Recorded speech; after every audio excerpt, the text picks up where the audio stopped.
So this here is actually what's going on an awful lot over the last several weeks. You are now watching paint dry.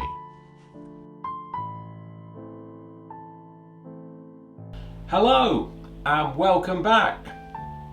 I know. Despite the lack of videos, there has been a lot happening on the boat. We've been doing all sorts of small jobs which need to be completed before she can go in the water, and believe me, those small jobs seem to be going on, and the list just seems to be growing all the time. However, in this episode we're going to be fitting the rowlocks, we're going to be sorting out the combing around the centre plate, and first of all, let's get back to a little bit more about varnish. It's a hard life down the paint shop these days. This would be nice at Christmas, you know, when it's hanging.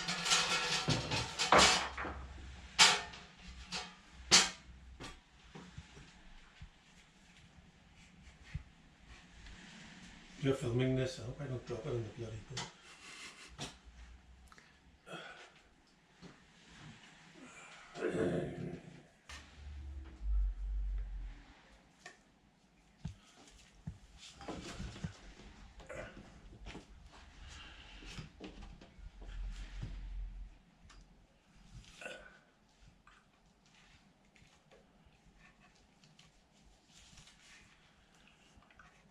So there's this really good video, fantastic, called it's called The Tally Ho, right? And it's an amazing series where they're building this huge, great sailing ship. Yeah.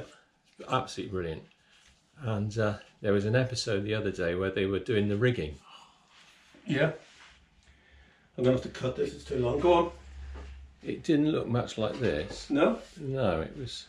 Oh, they probably didn't know what they were doing. What are they? No, they were a little bit quicker than you, Connor. Yeah, well, you see, they were probably younger, and young people go at everything. They were like really quickly. They were like shimmying up masts and they hanging off them and stuff. They were probably like using incorrect materials, because this is proper seagoing twine I got out of your greenhouse, which is probably half rotten. No doubt dumped the lump of rudder. And one thing I noticed, right, when he was going up the mast to do his rigging, which was about 500 feet up in the air, he didn't do that oof sound that you did when you got on the step ladders. Well, that's what I mean. You see, people don't do it right anymore, do they? There's no sense of tradition. So is there a reason that you're hanging the rudder from the ceiling? Because I can't bloody paint it, because you left it out. I have to paint two sides of it, don't I? Oh, I see.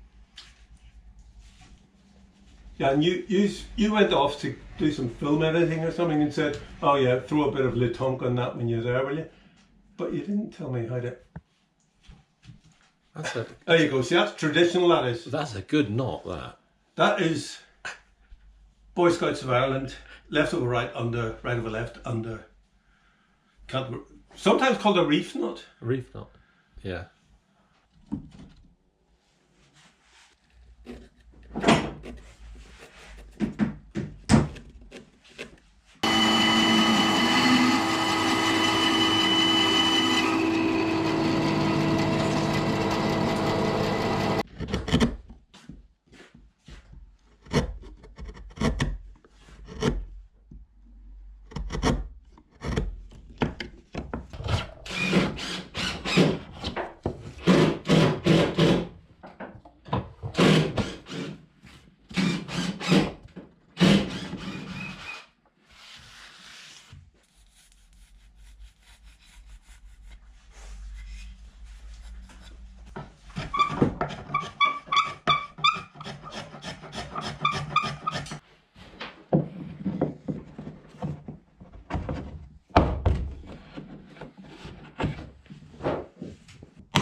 So we've got these rowlocks. They're a bit grimy and rather old, but actually they're going to clean up beautifully. And there's a lovely story behind these, because they were given to us by a very good friend who inherited them from their father, who was the harbour master in Foy Harbour in Cornwall. And these are the rowlocks that he used to row around the harbour when he was organising incoming boats and ships, I guess.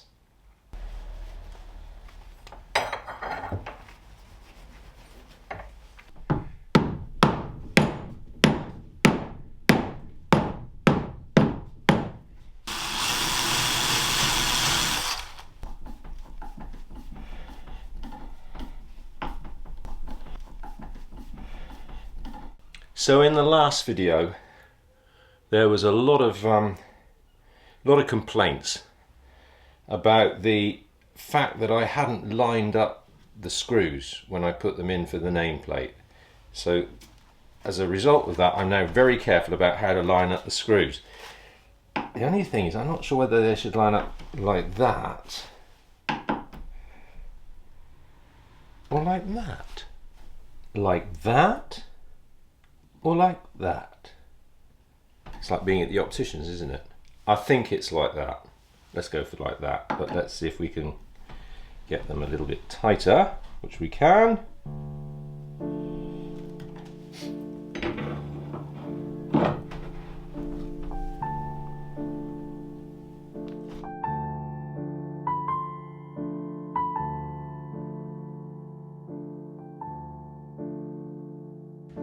Painting away with your Le Tonquinois. Are we? It's like watching a French impressionist at work. What did they know about it? French impression. What was it? Matisse and... Your Matisse and your Degas. Yeah. You wouldn't get a French impressionist to do any varnishing, because they would have left bits out. They would have just kind of, you know, done a general impression of varnishing. So the boats would have looked great, but they wouldn't have lasted very long.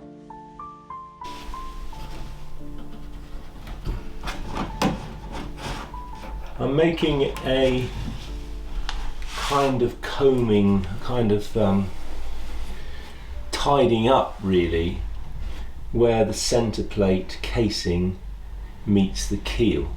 It's a bit of a mess, and I want to cut a piece that just sits in there and hides some of the awkwardness of the joint, and then also underneath it I'll probably put some sealant of some kind, so that the water in the centreplate casing doesn't weep into the hole. It shouldn't do anyway, but this is just an extra insurance policy.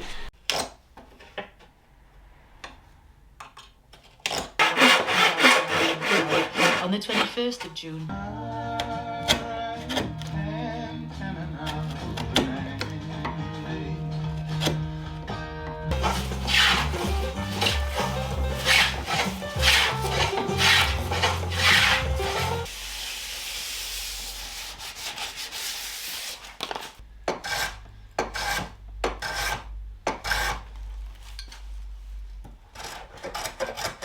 Ah, goody.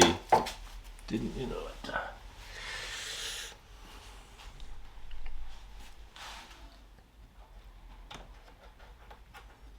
Well, that was always going to happen, wasn't it?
We seem to be painting this boat forever.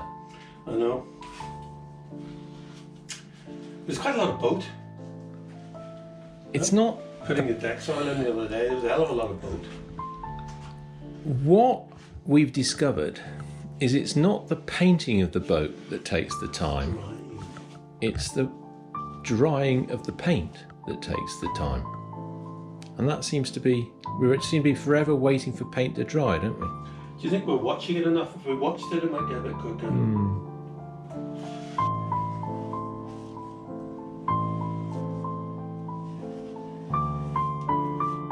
Now I know what you're thinking.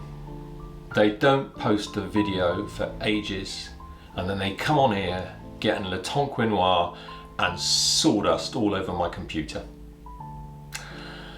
Well, I could bore you with a whole load of excuses about work and building bathrooms and rain, but I'm sure you don't want to hear that. What I can say is that I have been busy editing and we're now back on course to have an episode out every 2 weeks. So thanks very much for watching. Thanks very much for being with us every inch of the way as we paddle, or is it tiptoe, ever closer towards the water. Thanks for watching.